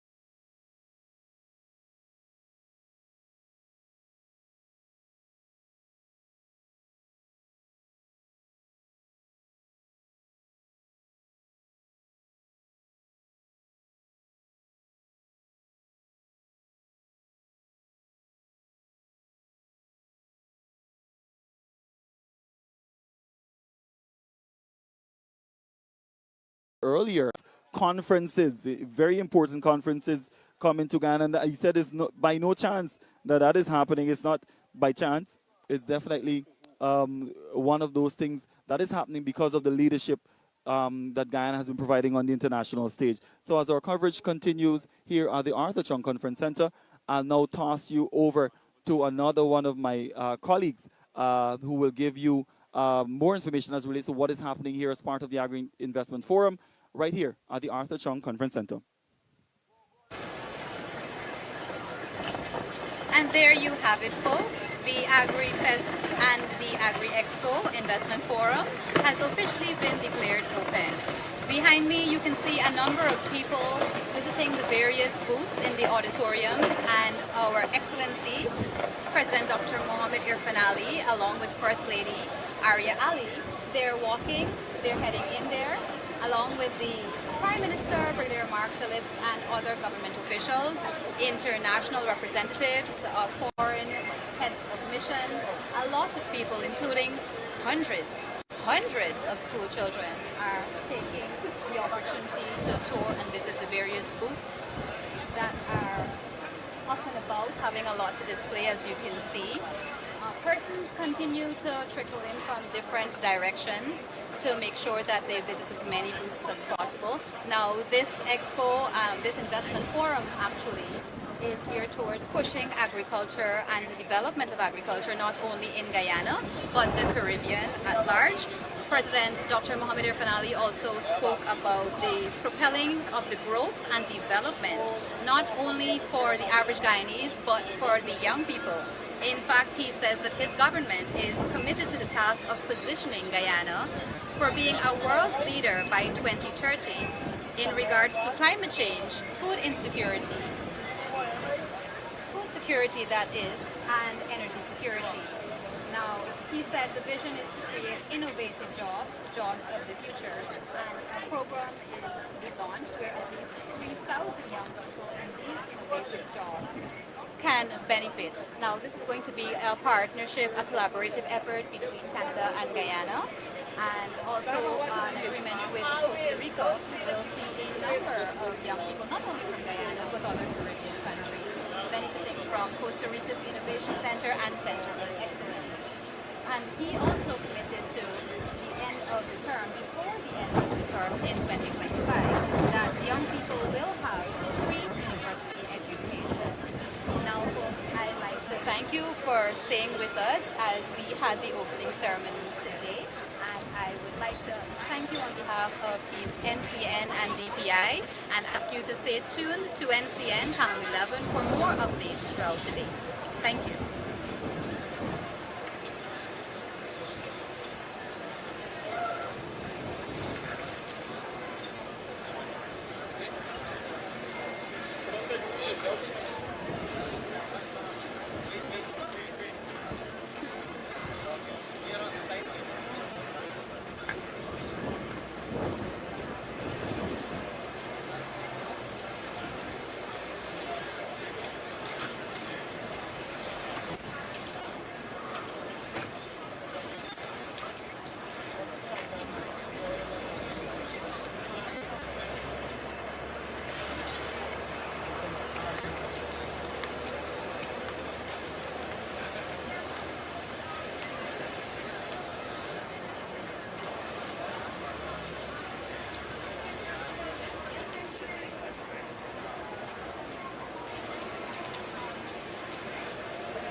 Yes, I just did, because we're in front here and they didn't move towards the auditorium and I can't see anything else.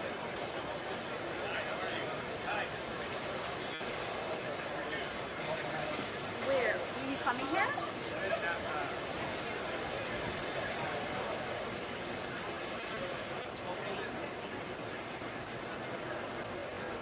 Hello? Oh! Keep mixing the shots. We still on air. Okay. Please to the mic.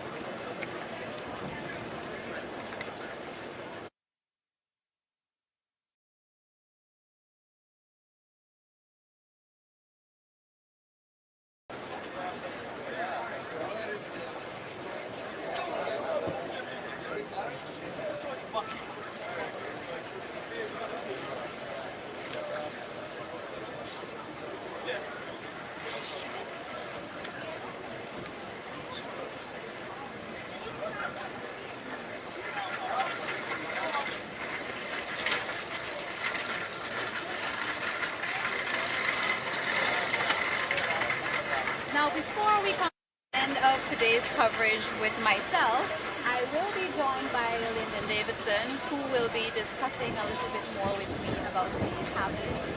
Persons are continuing to enter this facility. Hello, how are you? Where they can learn more about what Guyana has to offer, as well as the booth and what the producers, both local and foreigners, are willing to offer not only for Guyana and the Caribbean, but other countries.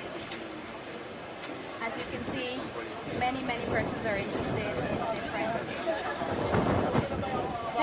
different types of products, food items, agro-processing facilities, even thinking about having partnerships here. And we know that this is going to be a very productive and beneficial initiative for everyone, not only the government of Guyana and the other countries participating, but the local farmers and producers who are pushing and trying to propel the agriculture industry here. Now,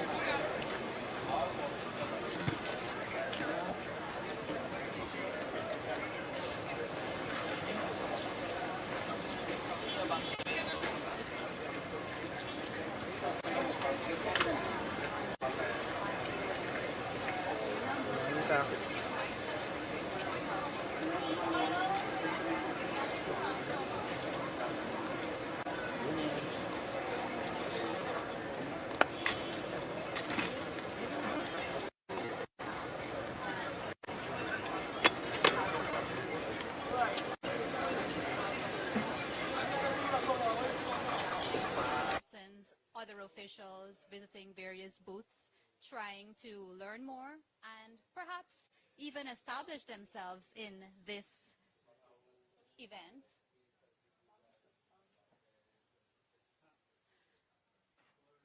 There we have some beautiful products on display.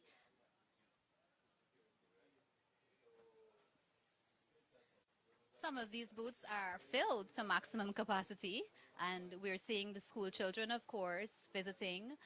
There we have some students in their uniform proudly taking photographs and enjoying the moment with the president.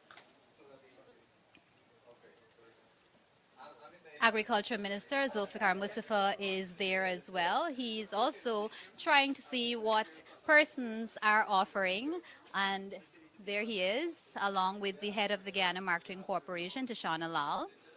A number of agriculture ministry staffers are also on the ground trying to lend support and offer technical advice to persons who may be interested in starting up a business. And there we have our finance minister, Dr. Ashni Kumar Singh.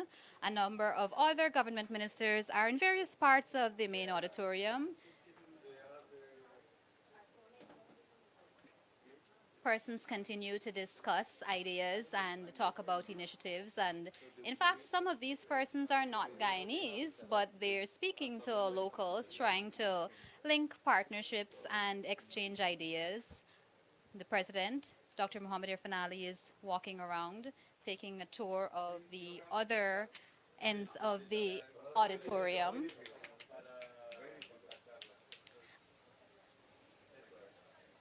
There, more school children are rushing towards the president to have their photos taken. Bright, brilliant smiles on their faces. Now, the president has always been a very vibrant and energetic person, and almost every event that he goes to where there are number of school children, everyone just keeps rushing to him. And actually now I'm being joined by Lyndon Davidson. Hi, Lyndon. Hey, Kristen, what's going on? Nothing much. Well, we've seen a lot of things this morning. We've heard a lot from our leaders as well. And one of the things I was saying a little while ago is some of the things that the president alluded to, particularly as related to young people. I know you were talking about the fact that you're seeing a lot of our young people on the screens a little while ago. But a lot of the investments that we're going to see coming on board very, very shortly are targeting our young people to get involved in agriculture. I know you're one of those persons who's very passionate about, young people and women getting involved in agriculture.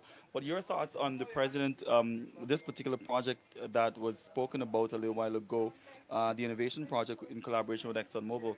We're going to see a lot of our young people getting involved with that. And the president said that there must be 30% of women in that particular project. Your thoughts? Well, I'm all for that because not only Guyana, the world over, everybody is aiming towards, gender equality and having a balance. And me being a female, I'm proud that although when I was young, I'm not old, right? But although when I was a really young child, I did not have these opportunities available, that the younger generation now can benefit tremendously from not only oil and gas opportunities, but other opportunities in several other sectors. Agriculture, for instance. When I was a little girl, we never even thought that these things that we have now would have been possible. Yeah. And actually, there's so many women operating heavy-duty machinery, a lot of women running businesses in agriculture. Their spouses, their husbands, their children are actually at the back while they're at the forefront taking charge. Because you might disagree with me, or you might agree, I'm not sure, but they do say that women would make better leaders when it comes to economies and economics and stuff like that, because we have to manage households, we have to manage budgets, we have to take care of family. Yeah. And I'm more than happy to know that someday women will be the leaders in agriculture. Yeah, and I'm not going to even try to turn that into a debate because I do agree that there are very key and fundamental roles that women can play in the agriculture sector, and I think the president and the government of Ghana recognizes that. Hence, that 35% that he alluded to in terms of women being able to benefit from that particular program. One of the things he mentioned as well, he said that young people today, they have the best opportunities for success. And given the trajectory of Guyana's economy and all that stuff, we're going to see a lot of our young people play very key roles in a lot of these sectors, and agriculture being one of them as well. But he alluded to the fact that leadership is going to be very critical, and you alluded to that just now in terms of leadership role.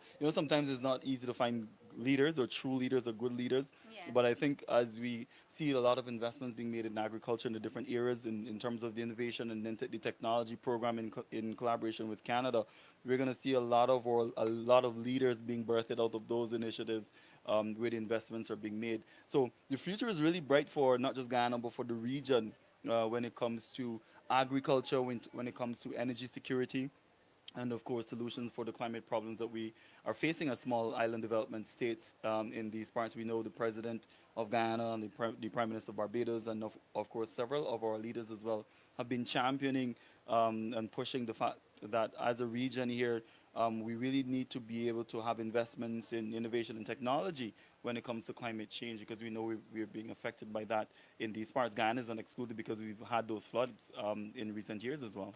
Yes, and you know what I keep saying I really, really love about our president, Dr. Mohamed Irfan, is that he's so vibrant. He's on the battlefield, for want of a better term, to make sure that Guyana is on the map. And not just Guyana, but he represents CARICOM and he represents them well. And I'm so proud and happy of the fact that a number of training initiatives and a number of beneficial opportunities are coming not only to Guyana, but to CARICOM member states through efforts by our president, Dr. Mohamed Irfan. In fact, for instance, when you spoke about the training in Canada, Canada is one of the leading countries when it comes to training in a number of areas. And President Dr. Mohamed Irfan continues to visit several countries outside of CARICOM, all over the world, across the globe, trying to lobby not only for Guyana, but for CARICOM. And he is a true representative for the cause. Yeah. When you look at all the attention that Guyana has been receiving, and a lot of it has been because of the opportunities that are available within the oil and gas sector, but we've been talking a lot about the ripple effect that the oil and gas sector has in terms of opportunities in other areas as well. We've got investors that are here as part of the Agri Investment Forum and Expo. There are some investors from the Dominican Republic, the president alluded to that, not just seeking opportunities in oil and gas, because we know there's the talk of the oil refineries and that type of thing being built, and of course other partnerships with the DR, but they're here looking for opportunities in agriculture, and it just tells you that investors are looking at Guyana because of, one, yes, you have those opportunities out of the oil and gas sector, but the policies of the government of Guyana, some of the policies have been implemented to get the sector going. We talk about, or what Guyana is traditionally known for in terms of rice and sugar, but we can no longer can we say that Guyana is just known for rice and just known for sugar. Guyana is obviously known for so many other things within the oil and gas within the agri sector. You look at what's on screen at the moment, and you see a barrage of vegetables and and I think is that ground provision and all the stuff that is there. There's significant opportunities for significant opportunities for investments in those areas. You're talking about corn and soybean and all of these things that Guyana is going to be getting involved with. So there's significant opportunities available.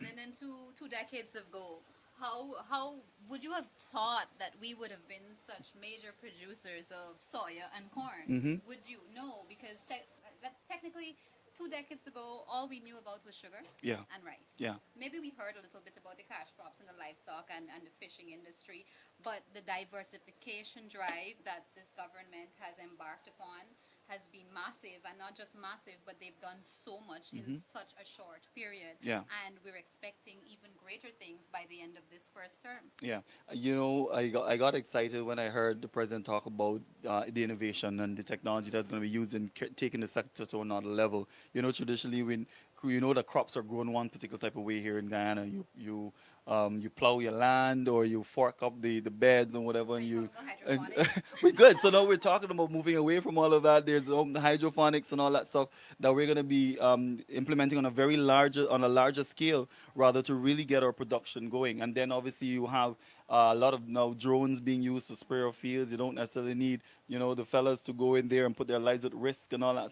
So the technologies are going to be used and implemented to really get this sector going. And as we continue to see those investments, maybe in the next 5 to 10 years or so, I really truly believe that we haven't even scratched or the surface in terms of the capacity here in Guyana in terms of agriculture. Yes, we are right with the lands, and yes, we're right with the water systems and that type of thing in terms of irrigation. But with the technologies coming on board now, you can only think of the possibilities that can be derived from the agriculture sector here in Guyana. Yes, indeed. And there on screen, we're seeing our president, Dr. Mohamed Irfan Ali. He was moments ago inspecting a watermelon. It looks like he's about to sample one of these pieces of watermelon. And that's the beauty about, I think what a lot of people like about President Ali, the down-to-earth nature that he has. Yes, a lot of people think of a president acting a type of way and whatever. President Ali is one of those persons. He's not afraid to really go out there and meet the common man, talk to them, sit down. Just recently we saw the images of him going to the corners, the guys on the street corner vendors, and being out there at 12 a.m. and 1 a.m. in the morning and doing that. That's just definitely, that's the nature of the president. And really, when I spoke about leadership a little while ago, and I think that's what he was alluding to, in the fact that you really need leadership as well. It's not just about having those investments in areas where young people will benefit, but you need our young people to be really be able to rise up as well and take opportunities available to lead. There he is. There he was representing Guyana very well just now, sharing out pieces of watermelon, not just to members of his cabinet, but to also some of the visitors from CARICOM member states. And there he is with a big smile on his face. And that looks like a very juicy piece of watermelon. Yeah, I see you zoning in on this watermelon, Kristen. But yes, with all the booths that are here, Kristen, you have fruit vendors, persons who have vegetables and all that.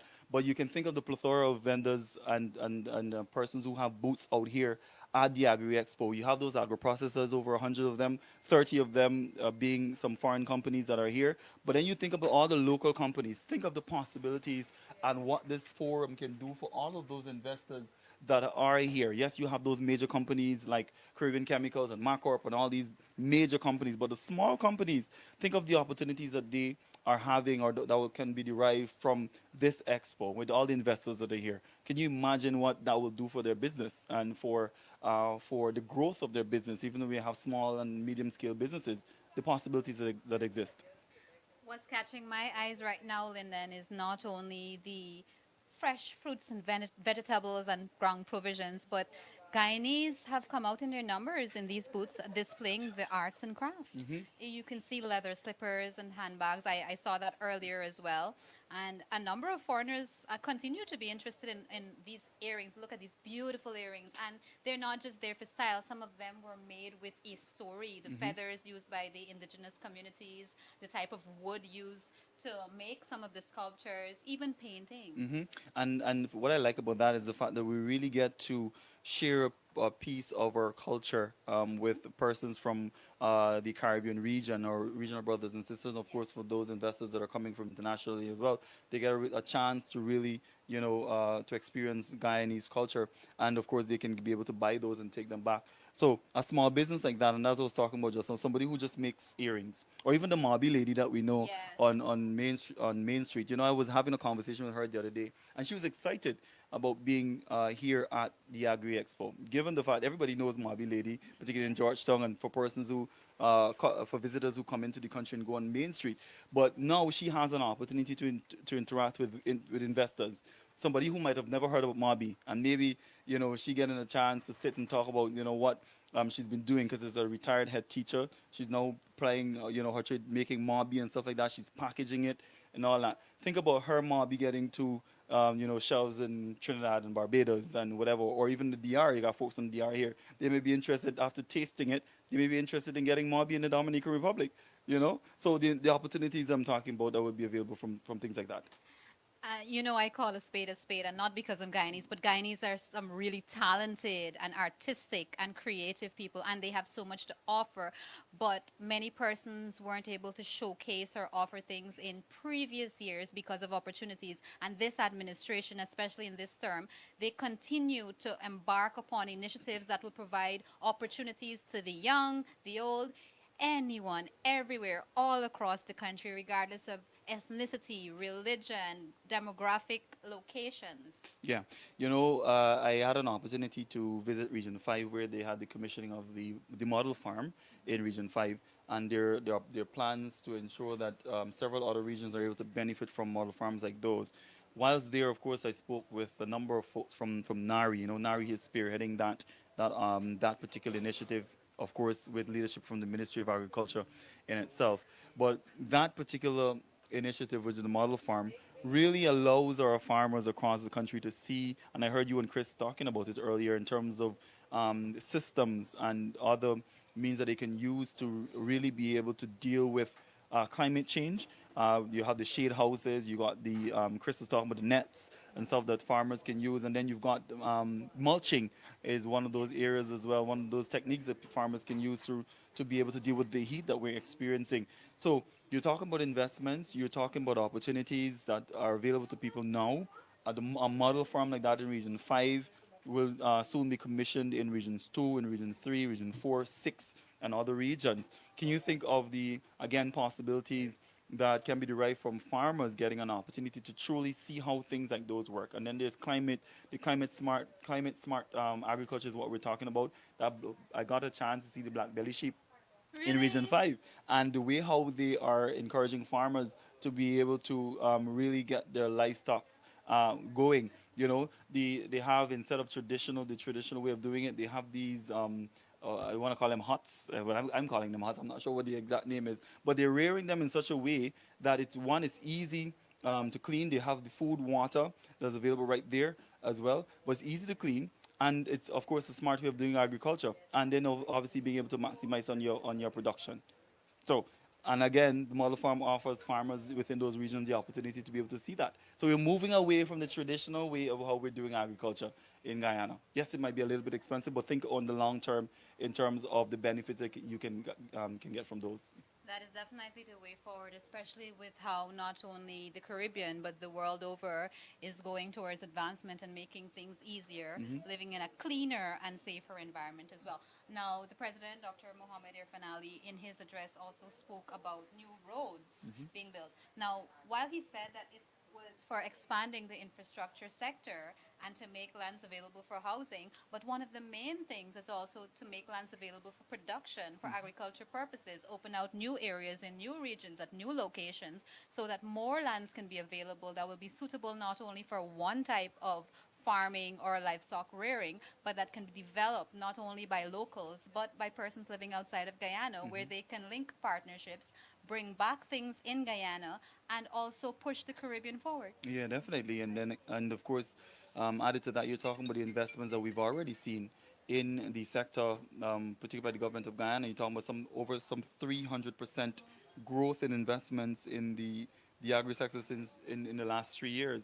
So you're talking about all the opportunities that are there in terms of the investments in the sector, but the government has been ensuring that it's almost like you put your money where your mouth is, as we normally say in Guyana. You're not just talking. You're not talking investments. You're not talking agriculture. The government alluded to the fact that we know the challenges the sugar industry had We saw recently Rose Hall started the production of sugar again. Investments being made That was as the it first relates. week of this Definitely. month, recently. You know, so again, we're talking about really putting your money where your mouth is and really backing up those things which you say you're going to do. Yes.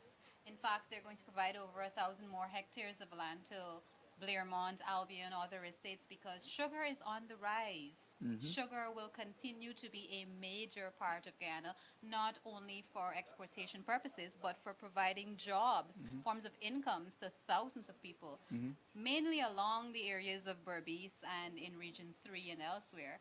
But their families, their Yeah. children, their cousins, their relatives, their grandparents, they will all benefit from this. Definitely. And again, you're talking about the significant amount of monies that we make in the oil and gas sector. But one of the things that the government has been passionate about and very, and in terms of the commitment, is to ensure that you see the monies from the oil and gas sector being used in so many areas. You spoke about roads just now, and we're seeing that. We're seeing the infrastructural upgrades. We're seeing development in regions that you travel across Guyana. You're literally seeing the transformation that is taking place in literally every region that you go to. I was talking a little while ago about the low carbon development strategy, and you and I had an opportunity to interact with those two shows and those village councils and stuff that were here recently for the two shows council, and how monies from the LCDS is actually going into those communities. You actually had a glimpse of some of the things which those communities are benefiting from because of monies coming out from the low carbon development strategy. And similarly, in terms of monies from oil and gas, you get from oil and gas, monies being invested to ensure that the sectors are diversified, particularly the agriculture sector. Yes, indeed. And that's where we're heading. Those Tushaus were so happy to be receiving these monies that they in the community could actually use the way that they wanted. Because in some indigenous communities, while they might need tractors and trailers and combines and other things, some of the other indigenous communities would prefer other things because they have different projects. They have different ideas on how to run their community, what will bring in an income, what will help their community members sustain themselves, provide employment, whether it's in the construction industry, the furniture industry, whatnot. But they were more than happy, and they are so glad that the administration has embarked upon such a drive for them. Likewise, in terms of the oil and gas proceeds, a lot of people are expecting much more. And in fact, sometimes we have to be honest. Some of the expectations might not be realistic at the moment, but it's all about long-term benefits, nothing short-term, because that wouldn't make sense, Lyndon. Yeah. You know, we saw the president with his walkthrough a little while ago, Kristen, getting an opportunity to really interact with the exhibitors that are here, whether agro-processors or whether persons who may have their small and medium-scale business, even large-scale businesses here as well. So the forum aspect of the Agri-Investment Forum will get underway really soon, where you get the organizations, the institutions from across the region and even here in Guyana can really sit around the table and, of course, come up with solutions to some of the issues that we're having within the agriculture sector and looking at investment opportunities. That particular part of this exercise here will get underway soon. And we saw the president doing his walkthrough along with the Minister of Agriculture and cabinet ministers as well. So this is where you and I should bring this part of the broadcast to a close. And of course, I want to thank you for providing coverage a little while ago, earlier this morning, you along with Chris, and for the information that you have provided, and of course for those persons who were tuning in this morning. Well, thank you too, Lyndon. It's always a pleasure with you, and I'd like to thank you